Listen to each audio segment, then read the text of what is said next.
I'm Lester Holt.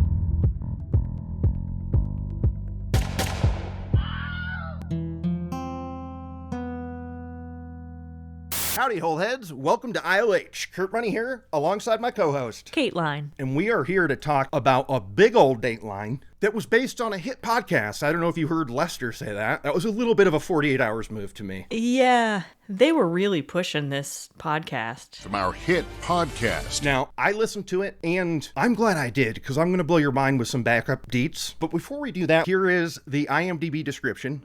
A group of women helped bring down a smooth-talking serial predator-turned-killer who lured young women with promises of fame and fortune. Hosted by KM. Here's Keith Morrison with The Girl with the Hibiscus Tattoo. Kateline, hit me with your thoughts. People made some really bad choices. Yeah, And you once lived in LA. oh yeah. I mean, here's the funny thing is, like, this is going to be... In Hollywood, no less. I also lived in Manhattan Beach. Well, I lived in El Segundo. Every area they talked about on the state line, I live. And that's so, thank you for giving me this in on this, because I was going to say, this is going to be a special kind of annoying, because not only did I live in LA for 14 years, I don't live there anymore. So now I'm dying to talk about it. All right. I'm like a tourist. Okay, this story begins Los Angeles, California, February of 2003. Terry Hall can't get a hold of her daughter, 21-year-old Kristi Johnson. Finally on her own, here in the city of a million dreams. She had just come out to LA. She's trying to make it big as an actress. She's like a tall, beautiful blonde. Okay. She also has interests in... What? So What's wrong? I have an issue with that statement and with Dateline's statement. Uh-oh. All right. Let's have it. They made it clear that she wasn't trying to be an actor. She was coming out to work behind the camera as a makeup artist. That's... Her dad reiterated that multiple times, that she didn't want to be in front of the camera. Well... In fact, he even said that she wanted to maybe even direct one day. Keith is the one who said direct. The only actual position the dad talks about is makeup artist, and we see pics of her doing that. But Kate, surely you know... I mean, we're all out there hustling. You gotta do something while you're waiting for the break. I mean, she clearly was down because what she's about to fall for is for a lead role, right? Yeah, I immediately took issue with that. Okay. That's so funny that's what caught you up. Because what caught me up is about to happen, and I can't believe you beat me to the part that made you go, what the F? That's really funny to me. Kristi's mom, Terry Hall, beyond anxious, phoned the Santa Monica police. And she is connected with a detective, Virginia Obenchain, who was our detective throughout this whole episode. I was a fan of the old ball and chain. How about you, Kateline? What did you think of her? The old ball and chain. Yeah, I'm not going to call her that. I'll call her Obenchain or something. What'd you think? Yeah, I liked her. She's cool. We'll find out later just how much of a badass she was and is. I am terrified of heights. But she's going to beat that. She's great. She's great. You know what I was thinking the whole time was like, why wasn't she on Homicide Los Angeles? Totally. Do you think she'd be dropping F-bombs left and right like the LA detectives are on that show? I don't think she needs to. You know how they say that people who use profanity have limited vocabulary, so they just have to curse a lot? Ooh. I don't think that's true, but I can see how some people feel like they need to use other words instead. Yeah, that's fair. I don't like hearing F-bombs left and right, but guess who's dropping F-bombs left and right, Kateline? This guy. Yeah. I swear all the time. Same. I mean, but I don't like it when I hear it a lot from other people. I only know I do it when I'm around a child. And then I get a red flag in my brain when I say the F word and there's a 5-year-old sitting there. But Yeah, but you know what? You didn't ask them to sit there. you know what? You're right. It was like a family FaceTime, and she chose to listen to what this crazy guy was yelling about. Yep. All right. I like that. What I love about this story right now is that a concerned mother went to the Santa Monica Police Department, was directed to their lead detective, and the lead detective said, great, now we have a missing persons case, let's get on this. So you really were taking this seriously from the get-go. Oh, from the moment we found out about it. I mean, Obenchain says, let's go talk to her roommate. Like, I love it, especially in LA. Yeah. Right? Not wasting any time. So, this is 3 days after the mom hasn't talked to her. They talk to Kristi's roommate. Now, the roommate tells us what last she heard of Kristi, because Kristi had come home all excited, like she's got this great opportunity. She's got to get this special outfit, but she's out the door. She's got a meeting in the Hollywood Hills. This is going to change everything. Tell us what it was. What was she so excited about? Well, Kristi was at the Century City Mall. Yeah. And she was approached by someone claiming to be a producer or unclear. Sometimes he said he was a producer, other times he said director of photography. Yep. Either way, this person says, you have a great look. We're casting the next Bond movie. Yeah. We think you should come audition. You just need to get yourself a mini skirt, some high heels. Kristi also told Carrie she was to wear a very specific outfit to the audition: a man's white dress shirt, a super short miniskirt, sheer pantyhose, and a pair of sky-high stiletto heels. And she's like, okay, great. And she goes home and tells her roommate about this opportunity just falling into her lap. She says, I'm so excited. She goes, I met this guy. She had to be real sultry and sexy. That's what they were looking for. And they were going to give her a necktie to wear. Now look, people do get discovered at malls. Yep. My stepsister, she got discovered at a mall and she started modeling. True story. That's really? Yes. No, I believe it. I've met your stepsister. She's a babe. Well, she's very tall. Yeah, makes sense. And when you're like 13 and you're 6 feet tall and you're like a size 0, Yeah. you can model for adult women's clothing. Really? Because that is how f***ed up the clothing industry is. Wow. Yes. So she was very young, but she started modeling, and it was because she was shopping at a local mall. And I won't say local to what city, but it was not it was not a famous mall. It was not like a New York City area mall. Just a mall. Okay, a mall somewhere. We don't know if we're going to talk about that place today or tomorrow or ever, but it was a hometown somewhere. Yeah, it was. Things went down. Kateline, wait, I feel weird that I called your half-sis a babe. Was that weird? No, not at all. She is a babe. She absolutely is. Okay. Cool. I mean, but that was 5 years ago. But something in my brain was saying, I heard model, and I said, that makes sense. The memes are telling me she was a looker. Oh, yeah. You're not saying she was a babe at 13. No. You met her when she was a grown adult. Yes. And she has been a babe for a very long time. So I know that things like that can happen. People can get scouted anywhere. Yeah. And you'd think Century City, middle of Los Angeles, yeah, maybe, but no. Not when you're casting for a very high-profile movie where there's a whole casting director and team, and every agency in the business is sending people out for roles. They're not just going to find some rando at a mall. They don't need to. That is so true. Now, this is where I got stuck, Kate. This is where I got stuck because we find out that he uses this story, whoever this killer is, he uses this James Bond ploy all the time. He had told her that he was producing the next Bond movie and he wanted her to be a Bond girl. Didn't change the script at all. It was just the same all the time. Yes. And the same pickup place. And the same clothing and the same pickup line. But my biggest question was, how is it this guy did this for 13 years and not one mouth-breathing Bond fan overheard it and said, excuse me, that's only the most famous British production of all time. Why do you think they're casting that Los Angeles? Because that's what this guy was saying, right? Totally. We all know. Yeah. I think a lot of people know. Not we all, but I think a lot of people know. Barbara Broccoli is the producer of the Bond movies. Yeah. If she's at the Century City Mall with a little kiosk, fine. Yeah. But she's not. It is a British franchise. They're not looking there. That also famously shoots at, the only studio I can name outside of the U.S., which is Pinewood Studios, because Star Wars was there. Yep. Right?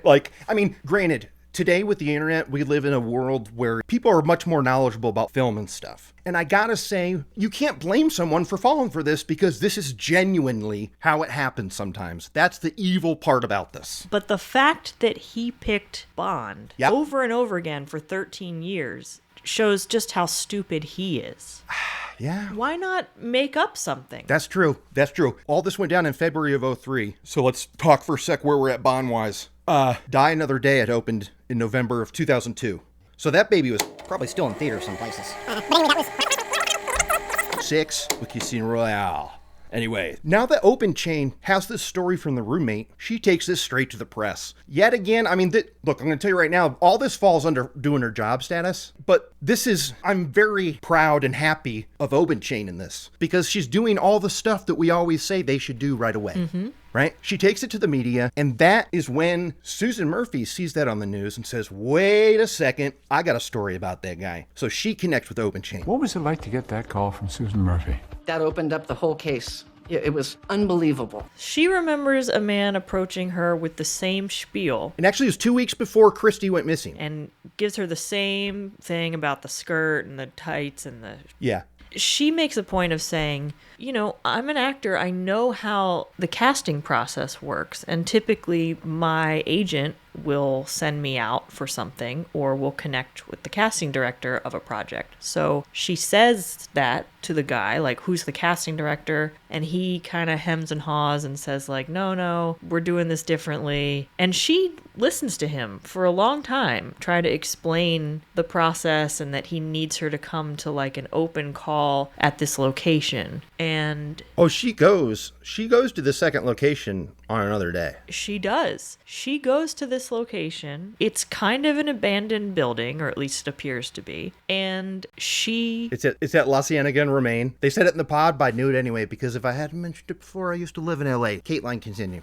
She shows up and she's like, well, this is sketchy as hell. Good thing I brought my boyfriend. Yep. And when this dude sees that she's not alone, he's like, never mind, we already cast it. Bye. Yeah, you're not right for the part anyway. And he dipped out. Realized you were with somebody. I was with somebody. It's like, you're not right for the part anyway. He's like, just forget it. Now, you're right. That is what happened on this episode of Dateline. But in the podcast, I'm going to tell you additional info that we're going to sit here and go, why didn't they squeeze that into the episode? Because there's way more with this boyfriend. Let's hear it. And actually, you know what? This is a good point to point out. So Susan Murphy is one of many women in this story who did everything right when it comes to how to deal with sketchy dudes and stuff. And Keith did tell us some of that on the show. But Susan Murphy not only did that, hey, she called up SAG-AFTRA after she talked to this guy and said, hey, is there a James Bond movie in production right now? And they said no. That's pretty cool, right? Yeah. Smart. Yeah. I'm like, for a really small role. And he said I would make $100,000 for the role. I'm a member of SAG, and I know that it's a day player kind of part, and you aren't going to make that much money doing that. So all my little bells and whistles were going off. I'm like, this is not right. So, but she still went to go to this meeting. So she brings her boyfriend, Mark, which is said as an aside in the podcast. But wait, I'm going to blow your mind with what Mark's job was. He's a former Bobby. This guy was like a British cop. No way. Yes. Susan had her boyfriend, a former London Bobby, to back her up. He's, second-degree black belt, member of the anti-terrorist squad in London. So Mark doesn't just start to come out and this guy bolts, okay? This guy bolts. Mark chases him down. Frisks him full on. He knows how to do this. Yes, of course. He knows how to frisk. And I saw him batting him around, and the guy looked visibly shaking. That Mark was going, what's your problem? I'm going to, drag your carcass into the police station. How dare you do this to girls? The man Susan knew as Victor Thomas said little during the pat-down, though he did tear up a few times. And this guy's sweating. He's like, I lied. I'm sorry. And Mark is like, no, give me your cell phone number. And so this guy did, and he said, I'm going to call it right now in front of you. If your phone doesn't ring, we're going to jail or something like that, right? There was just one thing. He'd left the cell phone in the car. Mark went back to the car to get it, and Susan said that's when Victor Thomas made his getaway. But how about that, Kate? Wow. That could have gone a very different way. Yeah, and so later when we're talking about people who ID people, when we say Susan Murphy and her boyfriend Mark ID'd the guy in a lineup, we can believe them because Mark frisked the guy. Yeah. Like, you know what I mean? That's interesting. Think about that. Because on the Dateline, they made the lineup out to be kind of vague, maybe. Yeah. Yeah. Like, Mark only saw him from the car really far. Susan and her boyfriend both picked Victor out. Right away? And Boom? the valet. Like that? Right away. Mm-hmm. And the valet could not identify him. No, Mark had words. It was pretty awesome. I didn't like, then he got in the car and was like, look what you got me into. And I'm kind of like, Mark, you're going to stop a murder, dude. So just suck it up and don't be mad at your girlfriend. So Mark goes back to the car and just furious. He said, thanks a lot for being involved in this. And I don't think Mark and Susan made it, though. What do you think? I don't know. He could have questioned him about the Bond franchise.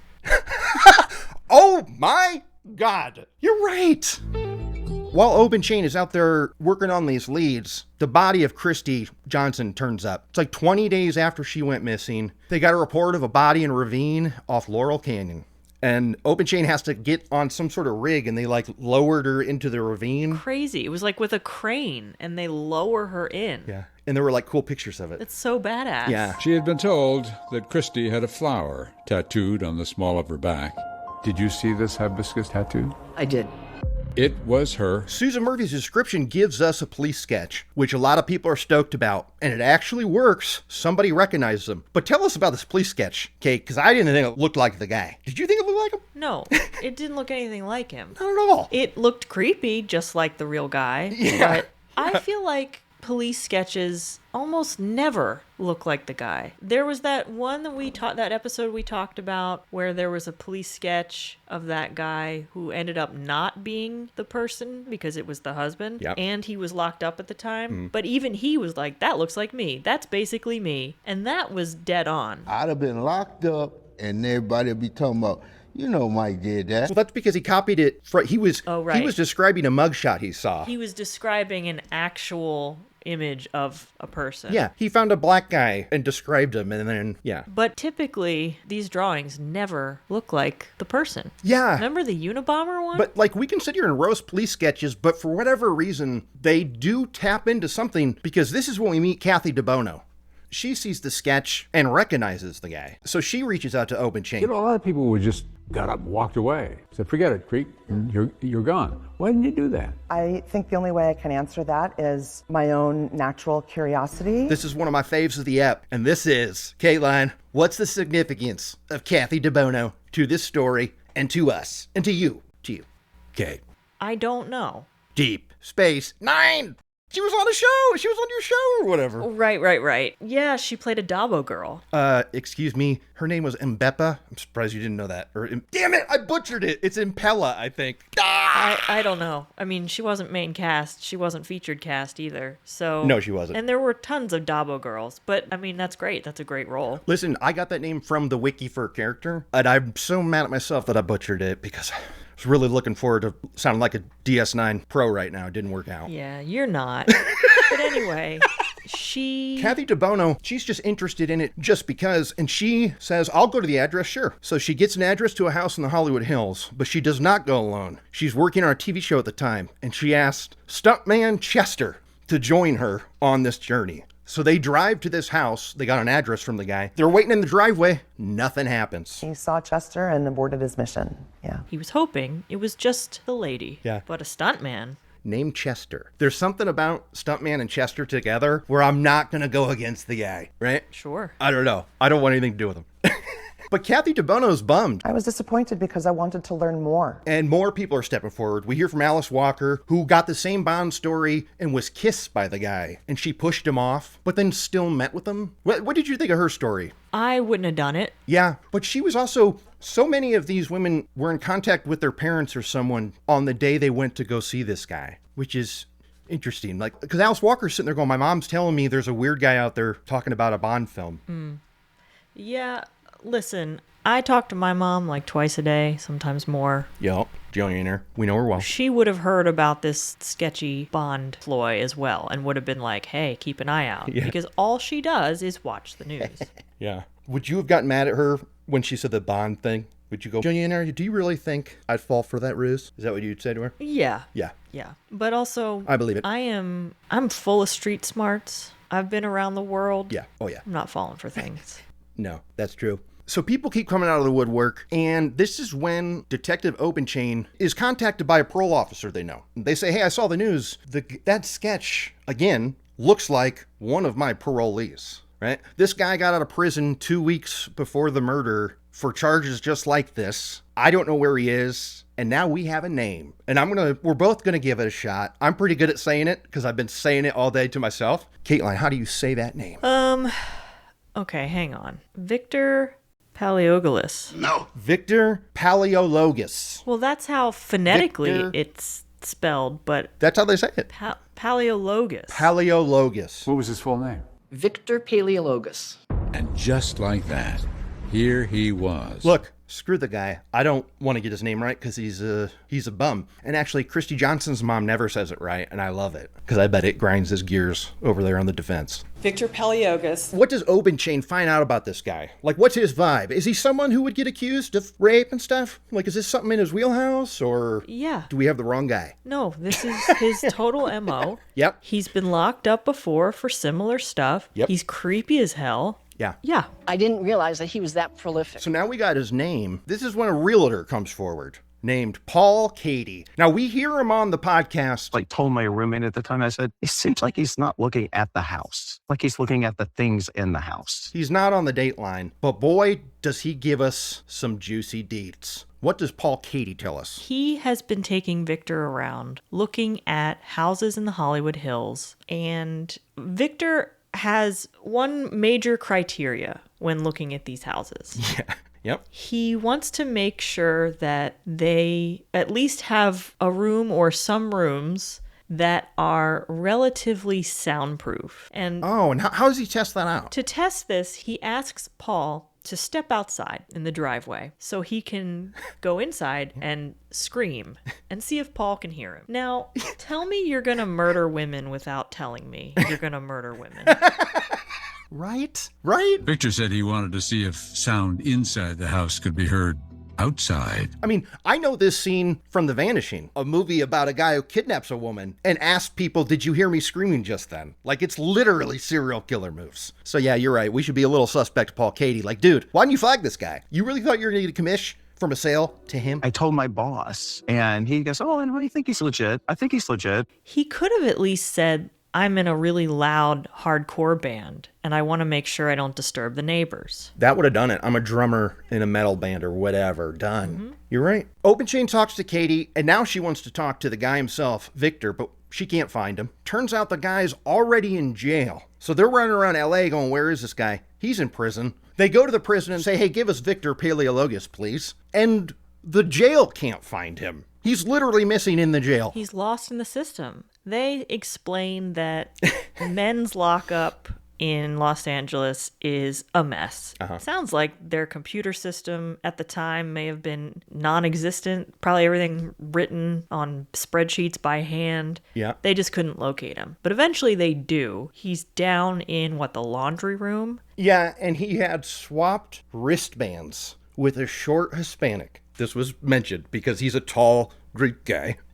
One of the detainees from whom Paleologus tried to buy a wristband was a 5'5" Hispanic male. He switched wristbands with this guy, claiming it was a matter of life or death. He wanted them to pull this other guy out and bring him upstairs while he could, I guess, continue to elude them somewhere else in the jail. I mean, how long do you think this was going to go on? Yeah. It was like trying to eat soup with a fork. Open Chain is like, hey, we don't kill people for stealing cars. So he's sweating something else. Right. Why did he think they were coming to put him in the chair over a stolen car? Yeah. Because he murdered women. Yes. Open Chain finds out that while he was browsing a BMW dealership in West Hollywood, he took a BMW out for a test drive and after the fact stole the car somehow. When they got back to the dealership, Victor just up and rolls out in the same BMW. Smart. Right? Really smart. And we actually see multiple dash cam footage of this happening. And Open Chain's like, hey, BHPD was on it. Beverly Hills was right on the money. They don't like car theft there. They don't like car theft, so they had him in custody within an hour. Now, this is going to kind of blow your mind. He was dropped off at the BMW dealership by Paul Katie, the realtor. Oh. He asked Paul Katie, hey, do you know where a good BMW, like a luxury car dealership is? So Paul Katie dropped him off, and then that happened. Like, crazy, right? Amazing. Paul Katie's the one friend he has in the whole city. Yeah. They never mentioned him having friends and family. You're right. Absolutely. Yeah. He's in jail for this BMW thing, but we know who he is. May 12th of 2003, charges are filed. But to establish a pattern of behavior that would be admissible in court, Open Chain needed more. So she dove into Victor's past. Now, around this time, we hear some more from previous victims. One that had a story that I entitled The Dick Bite Story. It's 1989, and a young woman named Christine goes on a date with a guy who picks her up in a white limo at her parents' house. And he's giving her the full spiel. I'm a producer, she's falling for it, blah, blah, blah, blah, blah. He really wanted to impress you. I guess so. They go on the nice date. Afterwards, Christine calls her parents and says, hey, everything's good to go. He's not weird, whatever. I think it's going to be fine. They go to the Westin Bonaventure in downtown LA for a industry party, okay? But when they walk in there and come out on the floor where the party's supposed to be, she hears nothing. And also, he has a key card. This was also on the pod, the crazy details. Puts the key card in. She's like, why would he have a key card to a party? And then that's when it happens. She is physically assaulted. All throughout this Dateline, we're also seeing old footage of student loans. All throughout this, we're seeing footage from 2003 because this was like a big case. And who's doing the interviews for NBC? Who's telling that story? That'd be Keith Morrison, blonde version. Weird. So weird. So young. Right? So blonde. Yeah, it's really weird to see the blonde in his hair. And we say so young. He's still old. 52. He's still, he kind of looks exactly the same. He just has blonde hair. Like, he looks great. Yeah. Always. Yeah, absolutely. Absolutely. But whatever reason, that was when the blonde was still kicking. It's a little weird. But I love seeing him.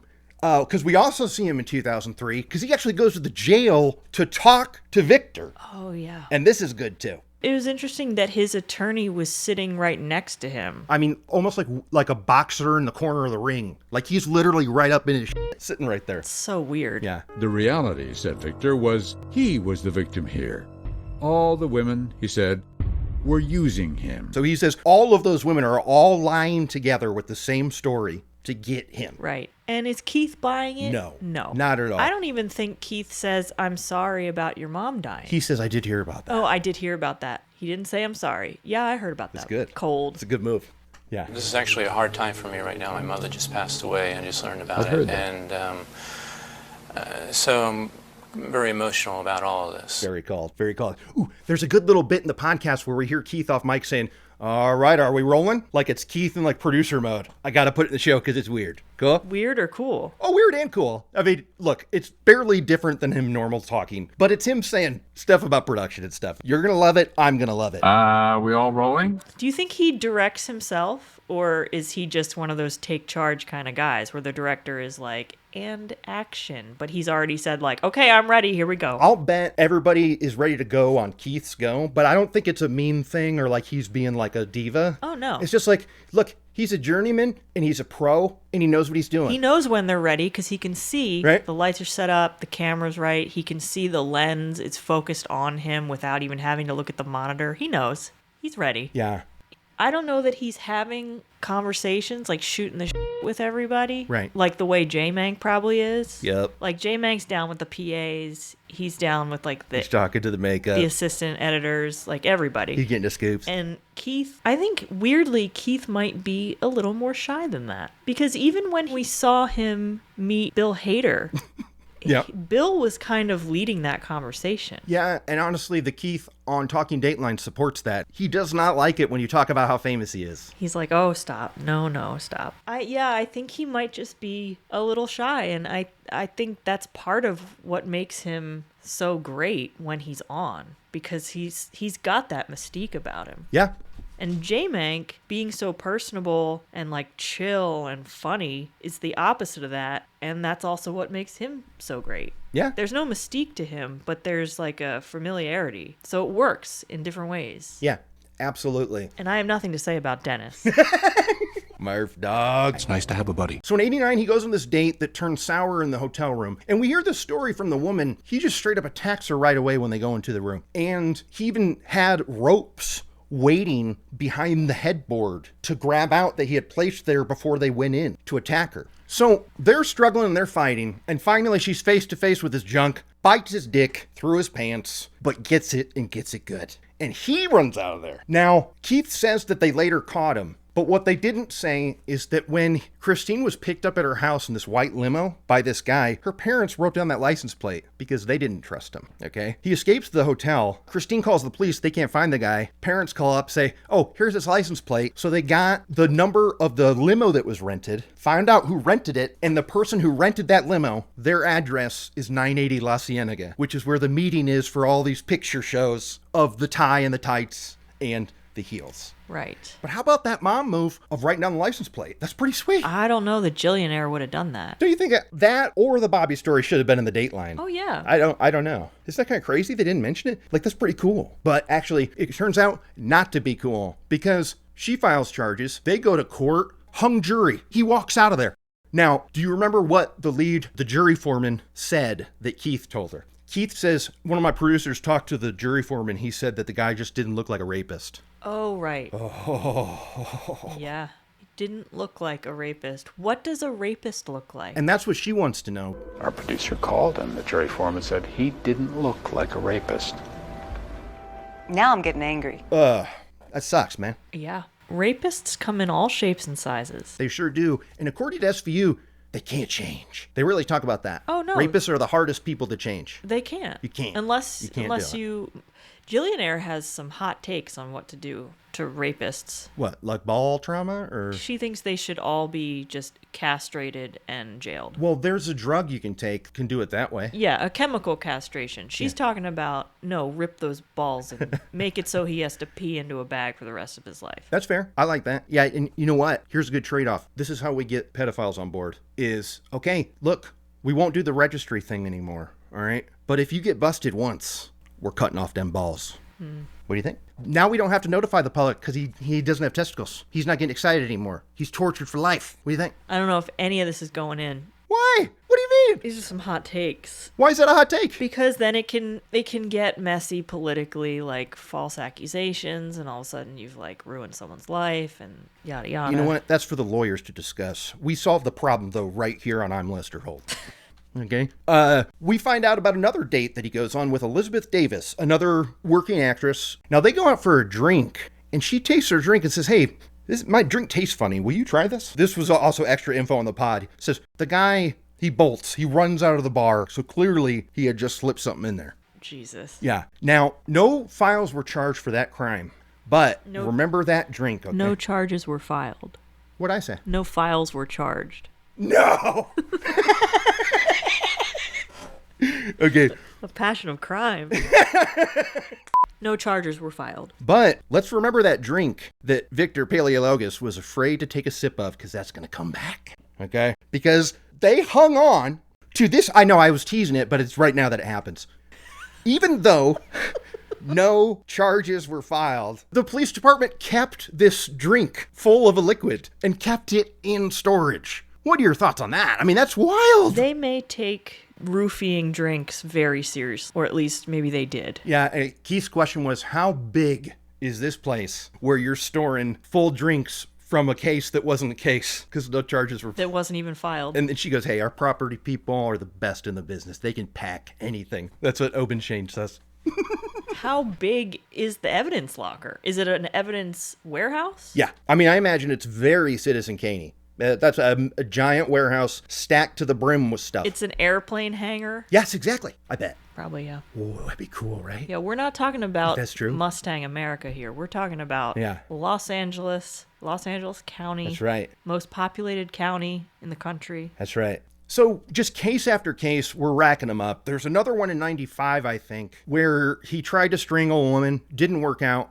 Cops pin him in some condo. He's in a standoff with police for hours. And how does it end? Victor refused to walk. So they carried him to the waiting patrol car and his journey to jail. They carry him out because he refuses to walk. So we get to see old footage of cops just carrying Victor to the police car because he's just being a little baby. Now, what was the excuse he gave for not wanting to walk? They didn't give it to us. Because, like, I don't want to walk places. Yeah, you know what? The cops don't get to just come and get you and carry you.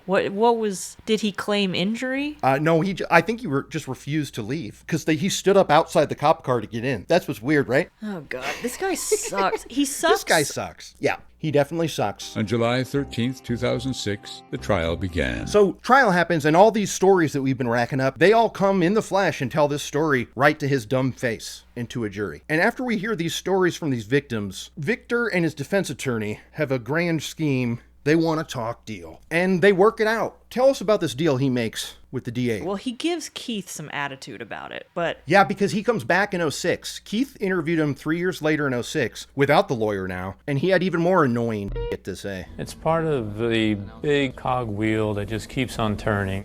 That's the way it works. I'm sorry to tell you, but that's the way it works. Yeah, he took a plea deal, admitting to being guilty, but wanted everyone to know that he wasn't guilty. He just took that plea to get a lesser sentence and to get parole. Yeah, and so he signs it, and the next day of trial begins. You know the judge is pissed. I love when the judge says, I just got a letter from the defendant. It's pretty lengthy.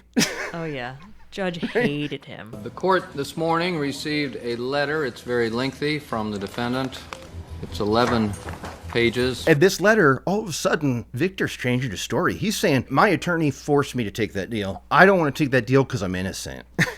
Does the judge buy that, or? No. I hated that lawyer so much because his whole defense was, you can't persecute this guy on previous offenses. And it's like, hey guy, I got bad news for you. When he's told multiple women and attacked multiple women using the same ploy and the same costume, we're allowed to talk about prior acts. Like, that's totally different from prior acts being like his 1989 case. Yeah. That you can't use. Yeah, they weren't allowed to talk about that. But when it's evidence against him for this current trial, yeah, you can use it. Of course. Yeah. So he tries to say, no, I want a trial. The judge is like, you already signed it, sorry. But a bigger bummer about this, that BMW offense was his third strike. He would have gotten 25 to life with possibility of parole. Even if Kristi Johnson was alive today, he'd still have that same sentence. That's frustrating. Yeah. And even then, the DA says, in California, that's a life sentence. All this time that Victor's rotting in jail, being ugly and lame, the women are getting their lives together, and Kathy DeBono, she gets together and starts making a documentary about these women and their stories. But we see footage from the doc. It hasn't come out yet. She's still working on it. Look, I get that. But and actually on the pod, they say that she had sold it to a cable network. They disagreed over the direction. All the usual stuff you hear when things get canceled. And my heart goes out to her because that's like business bullshit when she's telling a heartfelt story that I think should be heard. What do you think? She could bring it to the big Star Trek convention in Vegas and get Star Trek fans to drum up support for it, and they could crowdsource the release. Yeah, that's not bad. That's good. Because I've seen it firsthand, the way Star Trek fans can galvanize for any cause, even if it's unrelated to Trek. It's anything that the actors promote, they will get behind 110%. There's another co-star of hers from Deep Space Nine, Chase Masterson. Everything that she promotes, she gets so much support from the fan base, and it's great. That's cool. Yeah, she really should tap into that. I don't know why she hasn't, because, yeah, I mean, it's, I don't know. I've been a part of docs that take a decade to make and stuff. Absolutely. It's exhausting. Docs are gnarly. It's exhausting. And stuff is always unfolding. This case and is she's like a part of it. Kind of ongoing. It's ongoing because Kathy DeBono goes to talk to this guy and does some pretty clever DNA grabbing. Do you remember this part? Yeah, she's becoming pen pals with him while he's in prison, and she's being an actor. She pretends to kind of be into him to win his trust. Yeah. So she's sort of flirty with him and gets to go meet him in person. And what is it, a glass of water? Oh, no.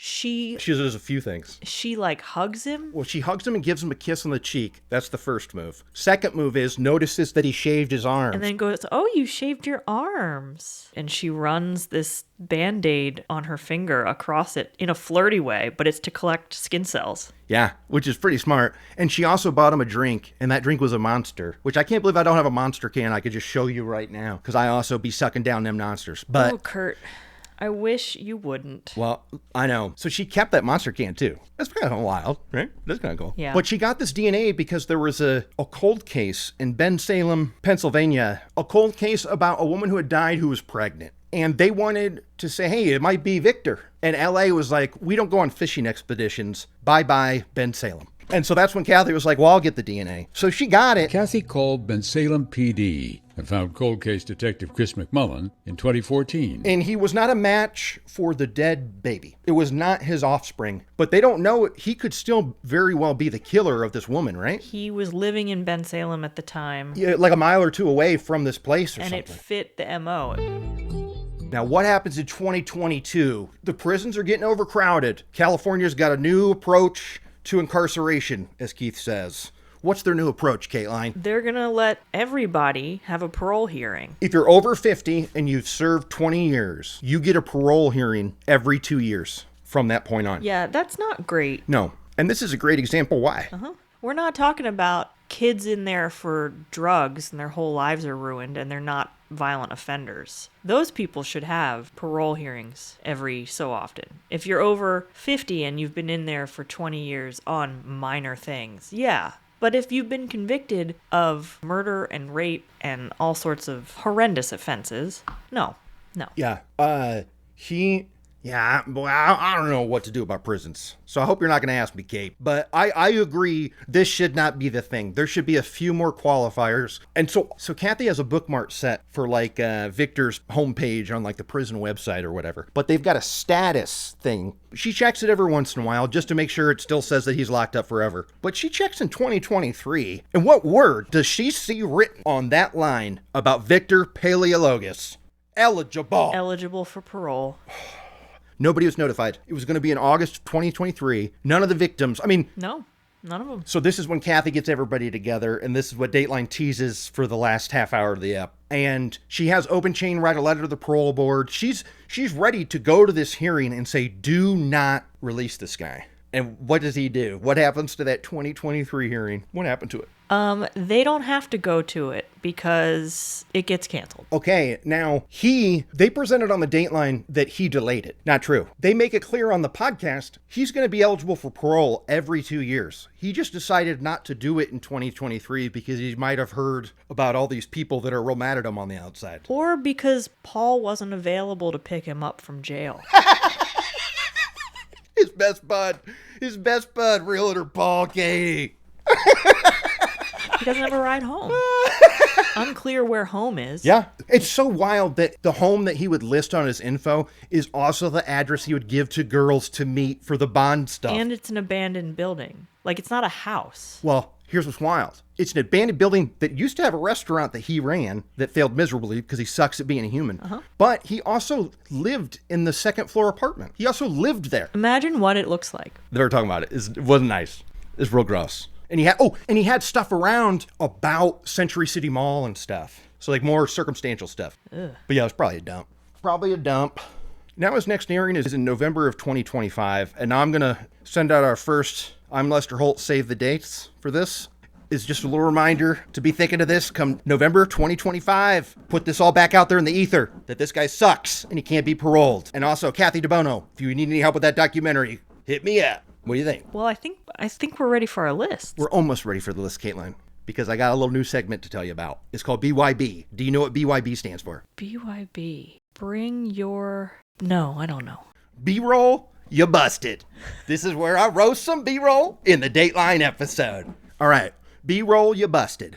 I was loving the B-roll in this app because they absolutely rented a 96 white Mazda Miata and tore that baby around LA and shot some B-roll. Think about how many shots we saw of a white Miata cruising around like Franklin and... Okay, and I loved it because they did all these shots and stuff. But I wonder if the people who did that shoot also had to make the trip out to Manhattan Beach because they did shots of her missing poster on like the stuff out there. But obviously she's not missing anymore, right? Like this, so they just did it for the shoot. So I wonder, people were probably like, oh, this girl's missing. And they're like, no, this is for a Dateline. Interesting. They're probably like, where's Keith? They don't do that very often where they recreate stuff from back in the day. And we're sure it's not from the original show in 2003. Yeah, because actually I have screenshots of that same missing poster from 2003 footage. Because they got the same shot back then. Like the missing sign flapping on the post. But it's in HD and it's on the Santa Monica Pier and stuff. Or Manhattan Beach Pier.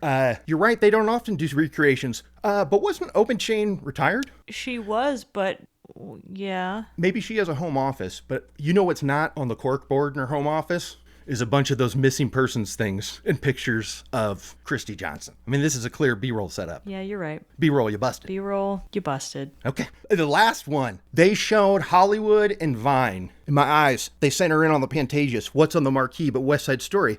When was West Side Story at the Pantages?